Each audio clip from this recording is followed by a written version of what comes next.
refuse to not be first. Do we do enough? Well, I never shut up about it. It must have been about 16, 17. We nicked their guilt rings. Right, the bouncer's guilt ring. This is no good for me. That's the reality. If you want the honest truth, and I see it every day. This is COLM McGuigan for IFL TV, proudly sponsored by Everlast. Edward, what a night in Guadalajara. Yeah, Some mad, lot of wasn't fun. it? Yeah, I know. On the ring walk, I was just like, this is unbelievable. We had about 400 Maharachi doing the performance. It was unbelievable. I'm so proud of John.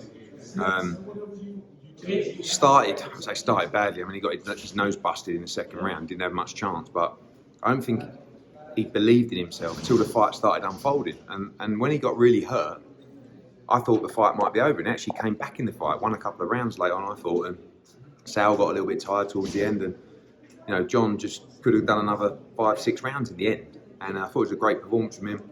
Not good enough to beat Canelo Alvarez, but a world-class performance, unfortunately up against, you know, a fantastic fighter.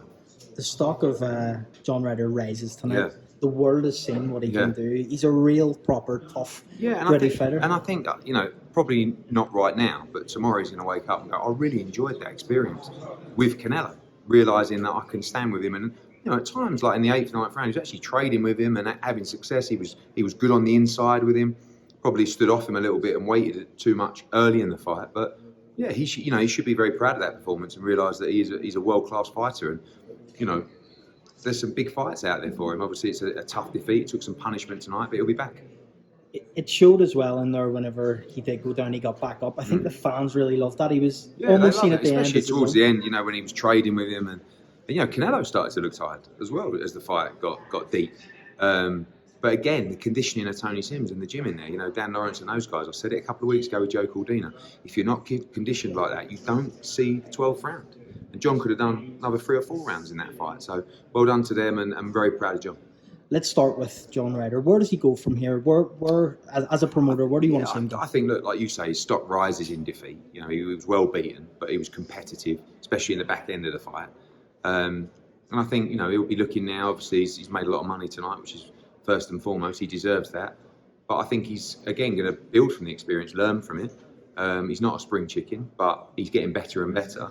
I think after a good rest, we'll see what's next. You know, WBA, Gilberto Mendoza came straight up to me and said, look, we're going to stick him right back in the top of the rankings. It was, you know, it was a great performance, and we don't think he should drop down the rankings. So, like you say, the stock has risen, and there's some big fights out there for him. But again, a tough defeat, a taxing defeat physically. So we'll have to see how he recovers and see what he wants to do next. You say some big fights out there. Who springs to mind? Gennady Golovkin. You know, I mean, you've got other fights coming up now. There's a lot of vacant titles been up for grabs at middleweight.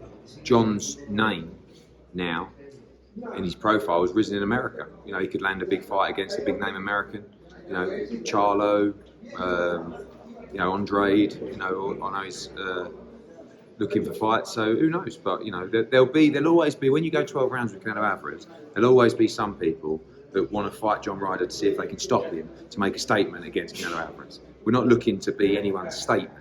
But if John wants to continue at this level, I think there's big opportunities for him. When you mentioned Triple G, is that someone that you are still working with? I just think, you know, I think he'll be looking for fights. I mean, it's just a name off the top of the tongue, or whatever it's called. But you know, honestly, at the moment, not really looking for that. Obviously, Canelo now will want to fight Dimitri Bivol. We called that fight out in the ring, and then we'll see if we can get it made. Dimitri Bivol, where could it land? When could it land? What are you thinking? Probably Vegas in September, but Dimitri's got to want the fight. You know, he wants to fight at 168, but Sal's made it clear, 175 only, same terms, same everything. Does that make it difficult to make then, for you? I mean, it shouldn't do for Dimitri, but I understand Dimitri as well. You know, he's saying, well, I'll beat him at 175. Why should I rematch him? You know, at the end of the day, Canelo kind of gave Dimitri his opportunity. And it's weird now, Dimitri kind of needs to give Canelo his opportunity to back. Listen, Canelo's a big underdog in that fight. And it's probably the only fight out there that he's going to be a big underdog. You know, and that's the kind of guy he is. He wants that fight, he wants to avenge that defeat. We seen tonight Regis Prograis announced. Yeah. I talked to you about this during the week. You didn't give much away, to be fair, for once. I know, I'm a big mouth, aren't I? Normally, they all tell me, don't tweet about it, don't say anything in interviews. But there was a lot of people who were speculating that it'd been done for a while. It wasn't. It was signed last night. Top Rank offered him more money than, you know, it's been reported, and he wanted to be with us. He wanted to be with me, and he wanted to be with the team. And I take that really seriously. Like, you know, that shows the level that we're at here.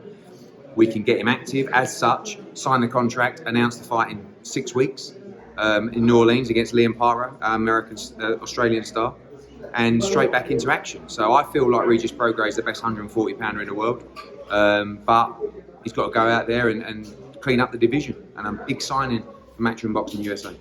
Who else will we see come on board at Matchroom? Anyone else out there? Well, you saw another one tonight, Andy Cruz. I mean, this kid, listen, this is one of the greatest signings I've ever made. I said to him tonight, I believe in over 30 years of watching boxing, you are the best talent I've ever seen. From the amateurs coming into the pro ranks. He's going to start with 10 rounds in July, and I'll say it now. And you heard me ranting and raving about Shakur Stevenson, who I think he's unbelievable. I would back Andy Cruz against any lightweight in the world now. Right? This kid is unbelievable, and I am so blessed to secure his signature. Like, it's a major, major coup. So huge for us tonight. Regis Prograis and Andy Cruz. And you say any more? There are more. There are other world champions that we're talking to, and we'll see where we get with them. Who will Andy Cruz face, and where will that be? Well, it'll be his debut, and it could land in Michigan with Alicia Baumgardner and others. Just looking to finalise that now, but he'll be straight into a 10-round championship fight. The kid's unbelievable, unbelievable. I mean, beat McCormack in the amateurs, beat Keyshawn Davis like easily in the amateurs, who's a great fighter as well. This kid, 3-time world amateur champion, Olympic gold medalist, unbelievable. Regis Prograis card in New Orleans. Who else is going to land on that? We'll be making a full announcement next week. We've got Justice Hooney, who will be fighting on that card, our Australian talent. Loads of other fights to be announced, but we'll do that early next week. Joshua Buatsi got a win tonight. Yeah. He said he wants Bivol next. Is that a fight that might be made if Canelo and Bivol doesn't happen? No. Why not? No, because he had a chance to fight Dimitri Bivol and he turned it down. So, there's no interest in us taking that fight. I didn't see the fight, I saw the reaction, but it's not a big, it wasn't a performance tonight that's going to make a statement. And you had a chance to fight Dimitri Bivol, you turned it down, and you're not going to get another one. Stevie Spark, tough loss. Yeah, I thought he won the fight, and I'm not actually happy because the officials were changed for that fight. They were supposed to be neutral officials, and before the fight, somehow they ended up being local officials, and I'm not particularly happy about it. Listen, it was a close fight, even if it was neutral officials. Fighting a kid from Guadalajara in a fight that I thought sparked by one round, maybe two. It can go either way, but he will be back. I just spoke to him then. I love Stevie Sparks. I think he's fantastic. Full of heart, full of guts. He's stopped Rose tonight in defeat, and he'll be back in a big fight straight away. The Montana Love rematch, is that a potential? Possibly. I mean, I want to make Montana Love against Richardson Hitchens. I mean, that's the fight to make. But Stevie will be straight back. I'd like him to headline in Australia. I think he's built his stock now. Beat Montana Love, should have won tonight, in my opinion. He's a great fighter, and we're behind him 100%. Julio Cesar Martinez got a win tonight. Obviously, with that win, does that mean that we might see Sonny Edwards? Yeah, I think you're going to see Bam against Sonny Edwards, providing Sonny gets through June 10th.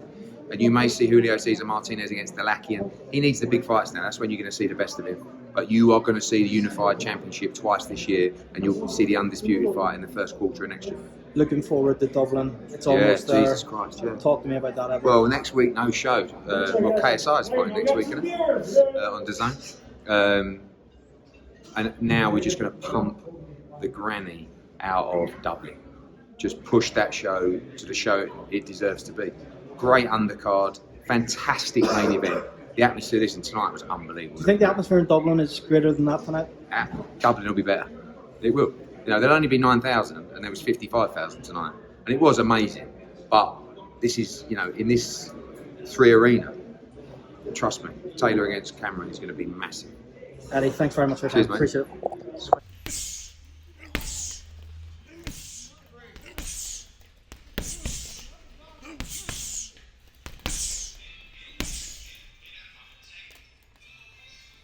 Because I refuse to not be first.